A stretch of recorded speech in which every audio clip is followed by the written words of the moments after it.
modern miniature wargaming hobby, as enjoyed by current enthusiasts, has its origins in both the 19th century battle simulation system developed by Prussian officers known as Kriegspiel, and in a book called Little Wars, written by H.G. Wells in 1913.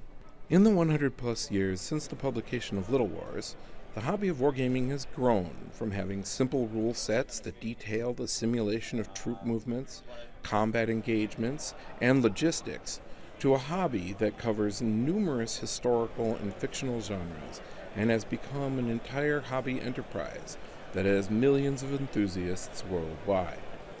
Every year, particularly dedicated enthusiasts gather in the Chicago, Illinois area at a convention known as Adepticon. Adepticon is one of the largest gatherings of wargaming fans and enthusiasts held in the United States. Wargamers are dedicated and passionate about their hobby. Wargaming is grown men playing with toy soldiers.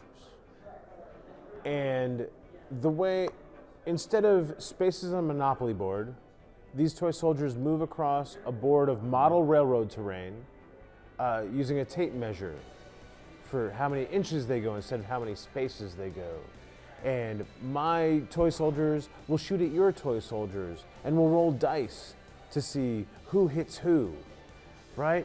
And so that it's gaming. It's games with toy soldiers that adults play to escape and have fun and use their imagination. I always term miniature wargaming as army men, model airplanes, chess, and major steroids all rolled into one. You paint models that come in either plastic or pewter. A lot of them depends on the quality of the painting that you want to achieve for the events, but some of the events really rank high on quality and artistic talent there. Also, there's a strategic component to a lot of the games, so it's much more complex than things like, say, checkers or chess. What we're doing is we're playing with toy soldiers, and that's the first thing people have to kind of get over. They have to understand, oh, okay, well, that sounds really strange. Clearly, you're not living in your mom's basement anymore. You're socially active. That seems like a strange thing to do, but tell me more. I usually go to Risk, because most people have seen Risk. And they're like, you know how Risk is with this map, and you move here, and you're like, I'm gonna go there, and then we both roll dice, and then the battle happened. Well, instead of just like moving here, and you roll dice, you actually play that out in a very interactive environment. It's a clever combination of chess and G.I. Joes. You know, you get to do all the kind of crazy stuff you wanted to do, but it has rules to it, and there's different types of rules, so you can always find the one you want to play or the whatever time period really, you know, has your interest. If it's futuristic, if it's historical, if it's fantasy, if it's dice, if it's a board game. You know, wargaming can encompass such a wide range of, you know, genres that there's something for everybody. Adepticon has drawn wargamers to the Chicago area for over a decade, and many of them now think of it as more than merely a competitive tournament event. Adepticon is, at its core, a tabletop gaming convention. When you say gaming, a lot of people think computers too these days, but we're traditionally just war games. When we branched out into board games a little bit, I think more than anything over the years, it's become more of a social event than just a tournament-driven or industry-driven event. So it's probably the most social convention I go to that has wargaming as the main focus. Adepticon to me, at this point, is just coming together once a year to see all my friends. It is to me that night before Christmas. It's our New Year's Eve. It's our St. Patty's Day. You get together with your best friends that you see once a year, typically, because we come in from all over the world, and you really get to enjoy that time with them. We have parties, we play games, we look at amazing miniatures. So coming as an attendee, it's all about the gaming and the friends and the great relationships that you have, that you only meet up with these guys once a year. And even though you only see them once a year, you're brothers, and you know everything about each other, and you're so comfortable from minute one in that one meeting. And so it's a great escape, you know, 1 week to get away, play games all weekend long, and meet up with all of your friends. And it's just, it's cheers, you know, with your bros and playing games. And it's just such a great time. I've traveled all throughout the world to a number of different events. And this by far, even though I'm a volunteer here, this by far is the single best event that I've ever personally attended. And it continues to get better and better every year. As humans, we love games. We as nerds just know how to get our gaming out here so that the real world is even a better place to experience. And that's why I like it being unplugged rather than plugged in, even though, like I said, love Call of Duty, play online all the time. But I would much rather be across from friends. I mean, how many friends do we have, like, across, worldwide even now? 6.5. You're a pessimist. No, we know so many people now. Thanks, Tom. We know so many people worldwide, just from like being at conventions in London, here, you know, over in Rhode Island, New York. Give shout out to our boys in New York, Texas, Colorado, like all these areas that we've gone to. We have this vast network. Throughout the years, you know, between work, school, I've made friends, I've lost friends, but the guys that I've hung out with my whole life are wargamers. You know, my best friends are wargamers. The people that have been at my wedding are wargamers because we have mutual hobbies and they've always been there, and I mean, everybody's a really good individual and they're a very welcoming community. You know, and as far as Adepticon goes, I think they mirror that pretty well as far as a welcoming community is. But I will tell you this, it compares to nothing as being here, having fun and actually getting to hang out all damn day long. So this is my first experience, and I feel like I'm gonna feel it about butterflies. Everything is awesome. So played a couple events, and it's the same. It's just like Tom said. Like there's people that we only get to see 1 or 2 times a year. We're basically on vacation, so there's a lot of drinking, but in a very responsible way. For anybody listen, no, responsible, because we're staying in the hotel, so it's all responsible. There will be no driving. But it's, you know, pickup games, you're playing in tournaments. We tend to like tell people, you know, even if it's a competitive tournament, still have fun. You know, like don't let competitiveness ruin the actual fun of the event, because at the end of the day, if it's a game, have fun. This is my 7th Adepticon, I want to say. I was never a tournament player, was not my thing. Was playing on a fairly regular basis with buddies and in Los Angeles, and somebody said there's this great convention in Chicago that if you're into the games, you might want to go to. And I don't really remember that moment where I went, oh, I'm gonna go do that. Just somehow wound up in Chicago at Adepticon and have not missed one since. People are starting to view it more as a social destination where, you know, all these people get together. Hey, all the hobby guys are getting together, and we see each other once, twice a year, and this is like the place they all have started to come. So the social atmosphere has something that, you know, we've grown into over the last decade and has become really one of our main, you know, motivating forces. We are here to basically be in a fraternity for 4 days. So a nerddom fraternity is what we're doing. Like, yeah, I am literally wearing my Infinity shirt right now because we are like a nerddom. It's a nerd fraternity. And You're I love exactly it. right. Yes. We try to promote Positivity. sportsmanship and positivity. Yeah. Humble. Be humble. Like, hey, if you're winning the whole time, like, don't just gloat about it. Just, like, you know how you used to play Monopoly with the family, right? And by the time it was all over, somebody flipped the table. Yeah, we don't and want said, that. We don't Grandma's want cheating. We don't She's want that. hiding hundreds up in her sweater. No. Grandma's cheating, right? And it's all angry and competitive. Yeah. And that's what we want to counteract. Yes. Like, no, we're here to have fun, and you know. That's why we do the show. It's competitive because it is a game, and there are tournaments. but it's a gentleman's game where you have to cooperate It's my favorite term. to play. And so we try to promote a cooperative and friendly environment for everyone to enjoy. I've really enjoyed all the people that I meet over the years, and actually that's become more of my favorite aspect. I have a lot of good friends in Sweden now, in Canada, have friends over in the UK, Ireland and all of that, and I've actually had trips where we go and specifically see all of these people on vacations that now.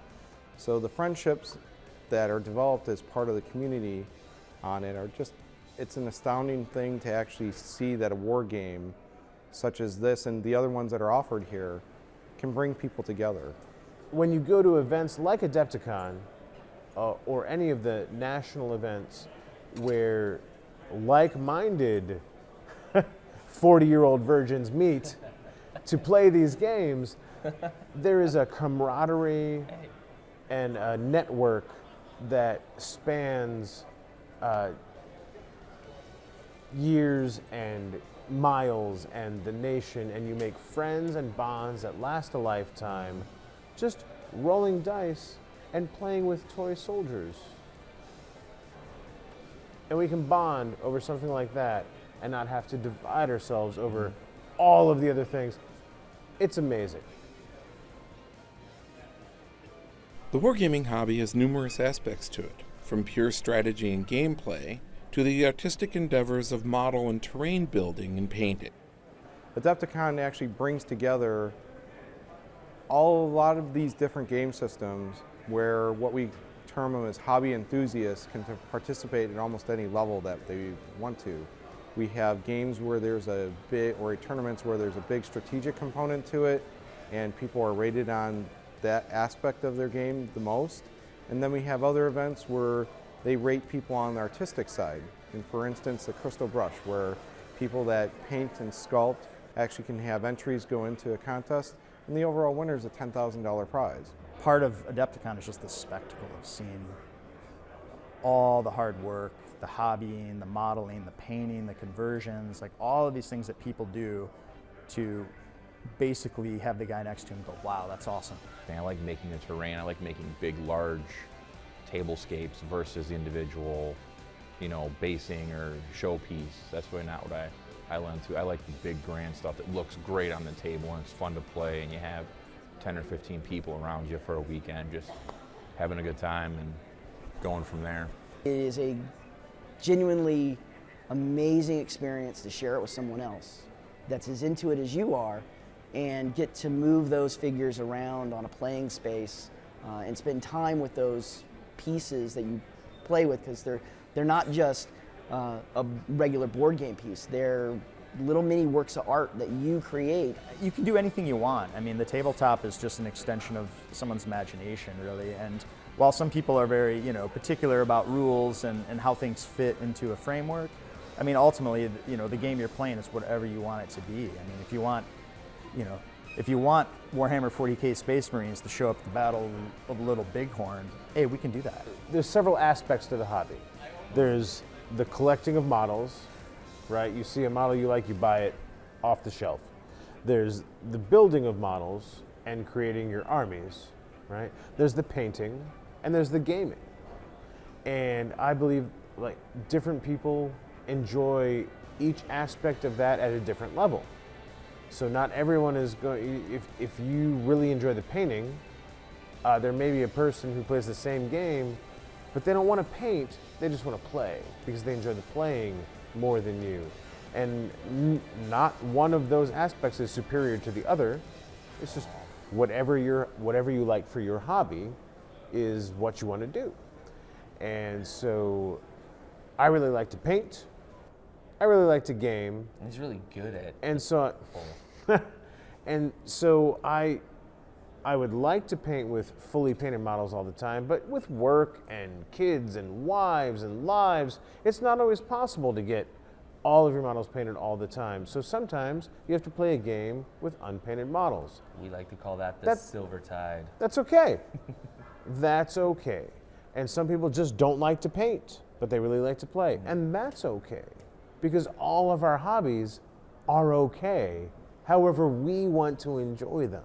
My favorite part of the hobby is the fiction that you recreate enjoying it.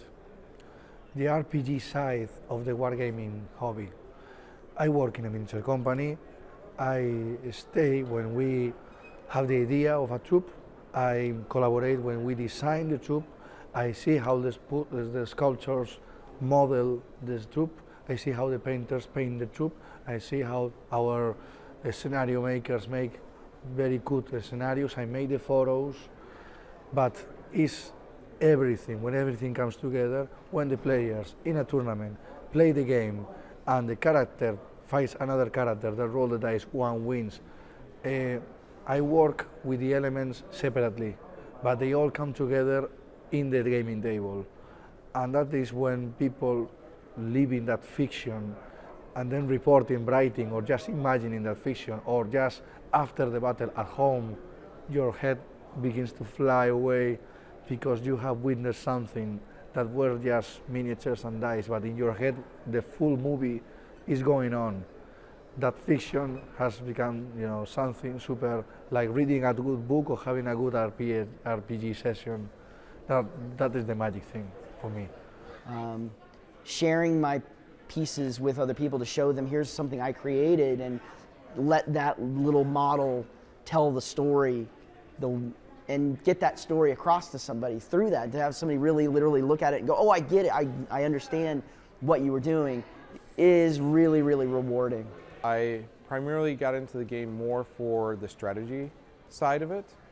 I like putting my mind against my opponent's mind on the tabletop, and that's really how I play a lot of games and everything.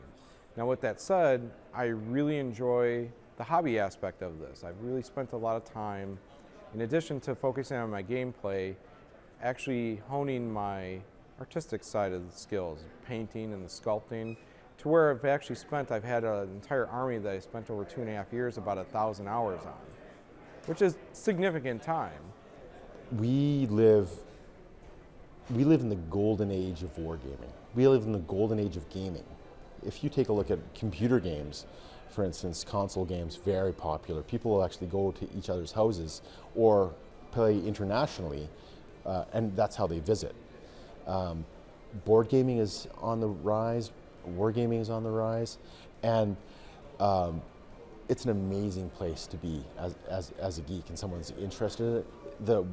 The products and the possibilities, the worlds and universes you can populate and play in are amazing. We're kind of in the renaissance of wargaming right now. It's brand new games are being offered every other day, new Kickstarters, community funded projects. They're just coming out of the woodwork from incredibly talented people offering great models, great game systems, new ideas in gaming that are more inclusive than the old game systems might have been. Sometimes you mention, gamer, and it's this visualization of these guys like sitting in a basement, it's all dark, and they're playing this weird game that nobody understands. But with the onset of social media, Facebook and YouTube and all of these other things, all of these little groups that were hanging out suddenly found each other and they started to organize, and that's driven a lot of cool stuff. I feel like it's been going strong. There are several other events that do something similar to what we do, and I've always believed that the rising tide, and all of that.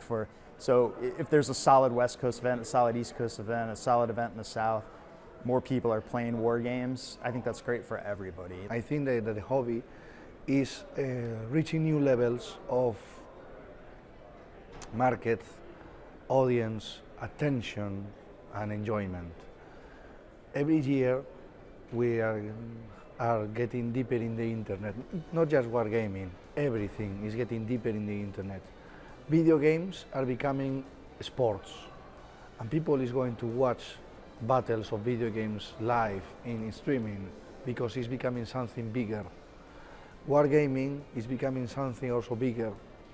We have a more in-depth use on the internet, whether it be crowdfunding, which is bringing a lot of new games out. Not all of them succeed, but it's a new tool, a new way that brings new games out. Also, this industry was always about just 1-2 games. Now we can see that there are many other games reaching really popular levels. It's really interesting to see the amount of diversity that's been interjected into the wargaming community. Kickstarter, for instance, has really opened that door to allowing people to actually pick and choose the games and styles of games that they really like. We're in a golden age of gaming, man. They're covering League of Legends on ESPN, right? So we're in the golden age of Geek and nerddom, and Settlers of Catan is sold at Barnes and Noble, and so people are playing more games, and games are more accepted, and geek culture is more accepted, and all the superhero movies and everything else. And so we're in this golden age where everybody's open to it and accepting of it. And so I think gaming is in an excellent state. I've seen more women at this Adepticon than I've seen at any other convention. So it's reaching out to, there's kids here, there's old people here. Yeah, there are everyone in between, men, women. It's such a broad reach now, whereas back in my day, it was just nerdy 16-year-olds with comic books and pewter miniatures. And now there's such a broad appeal. So I love the state of gaming today. I think it's just going up and up and up, and more accepted, and I can't be more excited about it. As the popularity of superhero, science fiction, and fantasy genres has increased, so has the size and overall demographic diversity of the wargaming hobby community. We get more and more attendees from outside of the Midwest area. We get more and more international attendees that you're seeing not only as the events diversify, you're also seeing the attendee base diversifying also. There's definitely been more women involved in hobbying and even wargaming throughout the years, which is great to see. So I mean, I think generally, I think it's been diversifying over, I'd say, maybe the last 7 to 8 years as we've grown. And I don't know how much of that is attributable to we just have more people here, as opposed to the hobby itself actually bringing in people from different walks of life. That's hard for me to say. I don't really know. I've seen what would be considered your typical stereotypes probably early on, and in the late 90s and that in early 2000s. Since I've been involved with Adepticon and going to a lot of these other events, I've seen a subtle shift, and it's noticeable. Actually, even this year, I noticed through our registration process that there were a lot more women actually attending the convention. I walked by and there's women playing in 40K events. I think they're playing some of the more non-competitive events, but that actually transition seems to be happening more and more into a lot of different game systems.